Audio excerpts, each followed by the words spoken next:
This video is all about carp care, carp safety, how to handle carp. From the time you net the carp until the time that you release the carp's welfare is just your responsibility. So if we look at things like handling them, how to actually lift carp out of the water, how to handle them on the mat, how to unhook them using antiseptic, and taking photographs, how to actually hold the carp while you're taking photographs. All these things are really important for the carp's welfare. So am I qualified to be telling you how to do this? Well, I've been fishing since I was about 9 or 10. When I was a late teenager to early 20s, I then got carp fever, so it's eat, sleep, drink, carp fishing. Now I own 2 lakes in France full of big carp to over 60 plus. I've had those for 12 years or so. So I am qualified to be giving you this information. Hopefully you'll find it helpful during your carp fishing career. Right, before you even start fishing, you should have everything prepared, because you know you're going to catch a fish, or you're hoping to catch a fish. So what do you need? Very first thing you need, some type of antiseptic to put on the wounds of the fish. Very, very necessary. You need a pair of forceps, because not every hook can be taken out just with your fingers. So forceps. Obviously you're going to need your scales if you want to weigh your fish. If you're getting a bit old like me, perhaps you need a knee pad just to put under your knees or when you're holding the fish. You need a bucket or a watering can, because you're going to need to wet down your mat or your sling, and you can't do it any other way. You need something. If it's summer and the mat is red hot, you're going to need to be able to cool it down. If it's winter and the mat's freezing, i.e. it's got frost on it, you need to get that off too. So same thing, you're going to need to pour a bucket of water over it. Then you need your sling, and that's it, you're ready to go. Obviously you don't want them all sitting there, so just have them where they're ready to use. Your antiseptic, just keep it in the corner of your mat, just leave it there all the time. You know it's there, it's quite straightforward. And then this, your vital item, is your camera or your phone. Don't put it away in your bag somewhere. When you've got the fish, you need to have that accessible so that whoever's taking your photo can just grab it and go. Obviously you don't want to leave it out here in the rain, but have it ready to go. If somebody asks you what's the biggest killer of carp, you might think otters, maybe. Well, it's not. The biggest killer of carp is anglers. And why do I say that?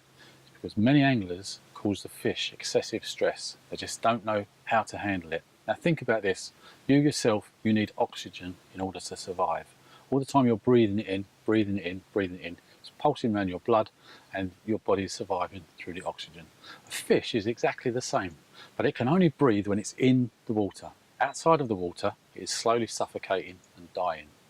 Now, obviously we've got to get them out to unhook them, take our photos, but we need to think about it and we need to act quickly. So we don't want to rush, but we need to do it quickly for the safety of the fish, and the fish needs to frequently be put back in the water. So what we'll do is, if I asked you, how long can you hold your breath? If I say go now, and we run a stopwatch, how long do you think you could do it for? So go. Personally, I can't do more than about 20 seconds. That's an illustration for how long a fish is out of the water. All the time it's out, it cannot breathe. So it's suffocating and dying. So just keep it in there. So keep the fish in the water for as much of the time as possible. Keep putting the fish back into the water, then do what you're doing. It's quite often what happens, you don't understand perhaps the word stress, but stress with carp is a big thing. And stress with carp is when you put your fish back. So you go, oh yeah, nice new PB, yeah, I've got this 50 pounder, blah, blah, blah, blah, blah. Come and have a look, come and have a look, come and have a look. Yeah, everyone around the lake, come and have a look. I've got this fantastic fish, it's 80 pound, it's 90 pound, whatever it is, it needs to be in the water. It doesn't need, it must not stay out of the water. It's really, really important. So keep it in the water, it can breathe. So how long would you not be able to breathe? 3-4 minutes perhaps if somebody was suffocating you. After that you die. So just bear it in mind. Keep it in the water. Never, never, never stand up holding a carp. If you stand up holding a carp, you're risking its life. I've got a friend who owns a lake in France. Some guy stood up with one of his 50s like that. The carp flipped. Instantly, it was one dead carp. So never, never, never stand up with a carp. Something to remember is that the mat is going to take on the temperature, the ambient temperature of the time of the year. Now, if that's midsummer, it can be really extremely hot. Have you ever run out on a sandy beach and the sun's been pounding down on it all day and you burn the bottoms of your feet? Well, that can happen the same for the carp on the mat. Likewise, if you're fishing perhaps in winter or early spring and you get a frost and the mat's frozen, it's going to be really cold. So what we need to do is we need to wet the mat so that we can make it the same temperature as the lake water. So red hot, can fry an egg on it, gets that hot. Winter, so cold that it becomes icy. Now either way, you don't want to be putting the carp on that. So we take our bucket and we wash everything away so that there's no frost, there's no heat, it's the ambient temperature is just the same as the lake. Then it's ready to put your fish on. Right, so we've just netted our fish. Very important point is the fish has just used all of its energy in the fight. So if you imagine doing a 100-metre sprint yourself, you get to the end of it, you're breathless. So the fish needs to stay in the net for a few minutes, minute or two, just to give it a little bit of energy for recovery. Right, so because this fish has been in the net for quite some time, it's really lively. So what I'm going to do, I'm not going to attempt to unhook it in the net, because it's far too lively for that at the moment. Before you actually take your fish out, it's always a good idea to have the head towards the wide end of the net, and I'll show you why once we've got it on the mat. So you want the towel into the block and the head towards that end of the net, the wide end. Dismantle the net, turn the net round. Now if it's a small fish up to about 20 pounds, you may be able to lift it out quite safely in the landing net. And the way you do that is you'd actually take your line, put some loose line inside the net first, and then roll the net down like so, and you would be ready to lift and support the whole weight of the fish. Make sure that its pectoral fins are in tight. Make sure its pectoral fins are in tight to its body. So for a fish up to about 20-25 pounds, it's quite safe to lift them out like this. Anything over that, a far safer way is to take your sling, put the fish over the sling,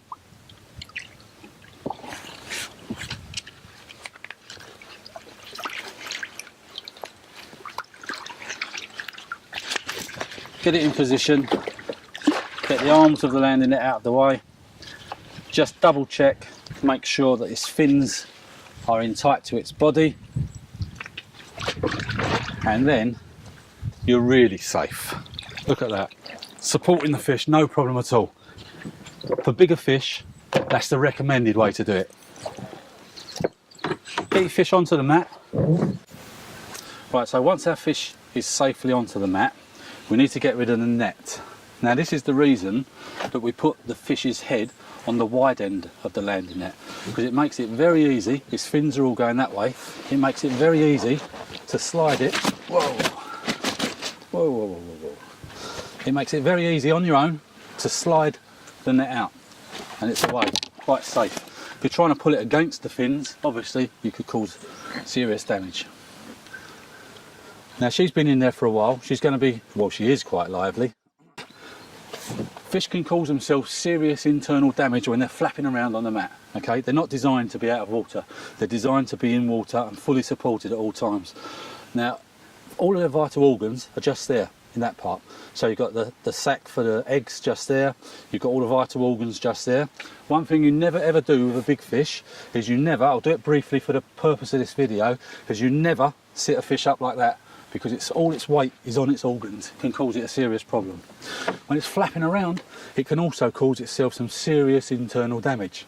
So the way to stop a fish flapping around, this one's being good at the moment, but was it to start flapping around, hand over the eye, hand on the towel. Normally they calm down. Once it's dark, they calm down. Or just pull your sling over the top of the fish. When a fish is flapping around, what a lot of people are not aware of, especially around spawning time or just prior to spawning time, is the eggs expand massively, and the big sac for the eggs sits just there, and it's covered in a very, very fine membrane, which is almost like wet tissue paper. So if a fish is flapping around on the mat, it's very easy for it to actually cause a split inside. If it splits inside, you'll put that fish back in the water. Oh yes, nice new PB. The fish swims off. 7, 10, 14 days later, it'll float up dead somewhere. So it's really important not to let them flap around on the mat. There's the mark from the hook. We take our antiseptic, which remember we've got sitting in the corner of our unhooking mat, and we put some on there, rub it around. Don't use them silly cotton buds, waste of time, just use your fingers. But be very careful not to get it inside its gills. It's really, really important, because if you put loads down its mouth, it gets inside its gills. On its gills, that'll affect its breathing capacity. So be very careful not to do that. This part is actually called the operculum, just for your interest. Didn't really want to know that, did you? Okay, so we've treated our fish. Now, pouring water on the fish. You'll see people pouring water on the fish. Do they need this? Yes, of course they need it, especially if it's hot sunshine. This helps to keep it, its mucus in place and just to protect the fish. Does it help it breathe? No, it doesn't. The only way the fish can breathe is when it's in the water. So we don't want to keep them out too long. It's very, very important, this. So now we've had this fish out for a little while. So what we'll do is we'll actually zip up. We'll put it back into the water, and even if it's just for 20 seconds or so, 15-20 seconds, that's enough just to get some oxygen going around its blood again. So your next part is you want to know your weight of your fish. So you lift her out again, just give her a double check, make sure she's okay, she's fine. Take your scales. These are zeroed, so what we'll do in this case is we'll just deduct the weight of the sling afterwards.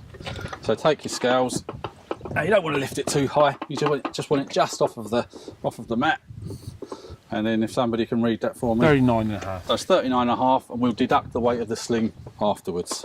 Right, now we're ready to take our photographs. So what we do, this is a safe method for handling your fish.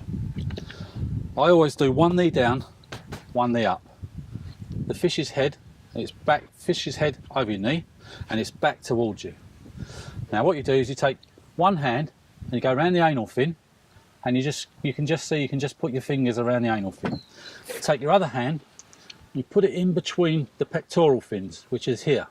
And what you do is you flip the fish upright, like so, and you balance it. So the fish is balanced. It's not on its belly, but it's balanced. Now if you lift and rest on your knee, you're in control of the fish. If the fish starts to flap around, you can quickly lay down, hold your hand over its eyes, and start all over again.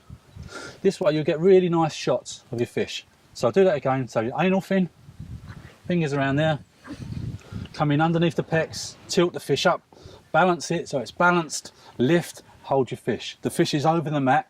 If it's going to start to tense, you'll know it. As soon as you feel it's going to flip, just lay it down, hold it down, start all over again. Right, so we tilt the fish, and now we've got the fish balanced. We've got all of the weight of the fish. It's not sitting on its stomach. And we just lift and pull our knee over, and all the weight of the fish is sitting on our knee. So we're able to hold it for some really good photographs this way. And again, if it starts to tense up, like it's going to start flapping around, just lay it down and start all over again. Right, so we flip our fish, balance, up. Now we can take some really good shots. Smile, don't forget to smile. Smile. Excellent. Got to say, when you're doing this with a 50-pounder, it's hard work. Okay, sometimes you'll see photographs in the carp press where people are holding a fish up and you can see their finger is sitting inside the gills. Now if you look just inside there, there's the lamellae, which is the gills, and they're very, very delicate. If you poke your finger in there, you've damaged it. It's going to lose some of its breathing capacity. So make sure that your fingers don't accidentally slide inside that cover. Right, I've just taken the fish out of the water again. I put it back so it had a little bit of recovery time. So I want to show you the worst possible ways, or a couple of worst possible ways of holding a fish. All right, holding a fish against your body like this. I hate even doing this, but holding your fish like this, you've got no control over that fish at all. If that fish suddenly decides to go, it's going to be on its head across the deck somewhere. It's really, really bad. It's the worst thing you can do. So don't do that.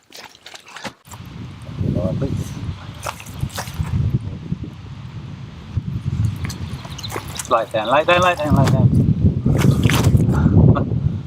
Just give it a minute.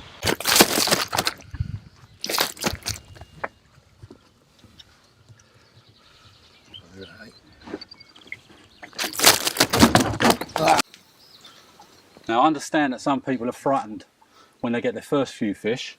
If you're not sure and you're a bit worried, then just take a shot on the mat. Yeah. If you can't lift the fish, if it's physically impossible for you, just get yourself down there, get your face in, get your fish just tilted slightly sideways. You can still get a nice picture of the fish. Not going to be great, but it's going to be good enough that you'll be happy with it. It's better to do that than it is to try and hold the fish in one of those awkward positions where you're actually risking its life. Right, another thing you'll see people do, this is more for people that are only used to catching small fish, is they'll do this. They'll put a thumb inside its mouth or a finger inside its mouth and try to hold it. You can't hold a big fish like that. All you're going to do is break its jaw. It might be fine with something up to 10 pounds. Don't do it with any fish bigger than that. Just do it how we've shown you. Okay, we're going to put the fish back now.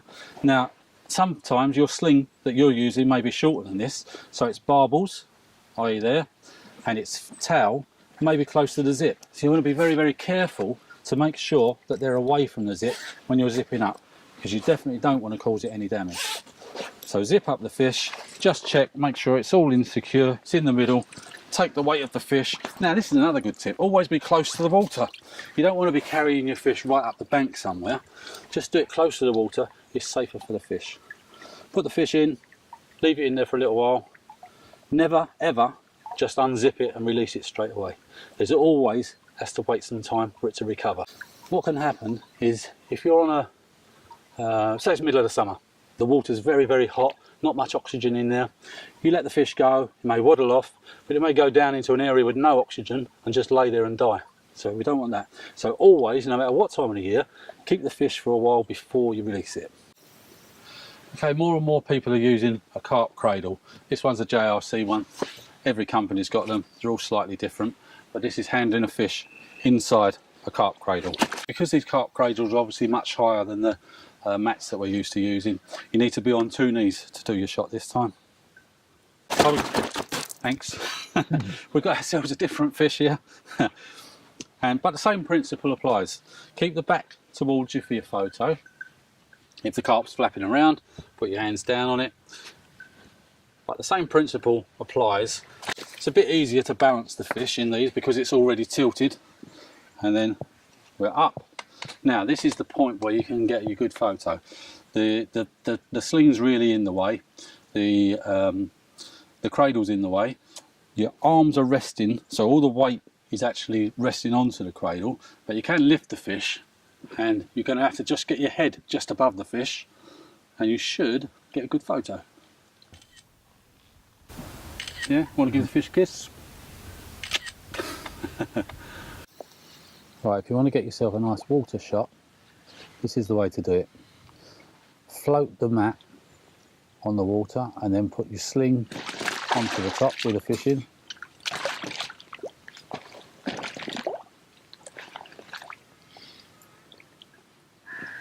Just get yourself in position. Beautiful colour that common is. Bar of gold.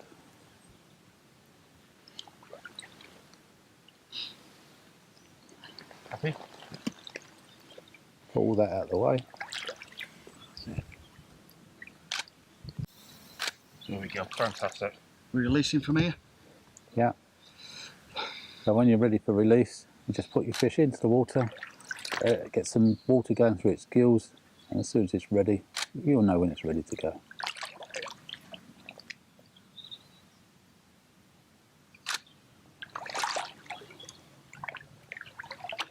Either way. Through your legs. Okay, sometimes in the summer you'll see a fish that's bleeding from the gills. So there's the gills that you're looking at. They're full of blood, that's how they get their oxygen. The oxygen comes in through those, and if they're bleeding, it's a sign of stress. And the fish, you don't need to panic about it, but what you do need to do is get the fish in the water and just leave it there in the sling. Let it give it some really good recovery time. So you see that blood there? That's just remember that. Sometimes during the summer, when the water is very warm, the oxygen level is very low and it can take a time for a carp to recover. So what you do is you hold the carp in your sling, and if it is taking time, you can give it an oxygen bath. Now what does that mean? That means pouring water around its head, so all that bubbles and that excess movement of the water creates a lot more oxygen in that area, so it's easy for it to breathe it in and get going much quicker.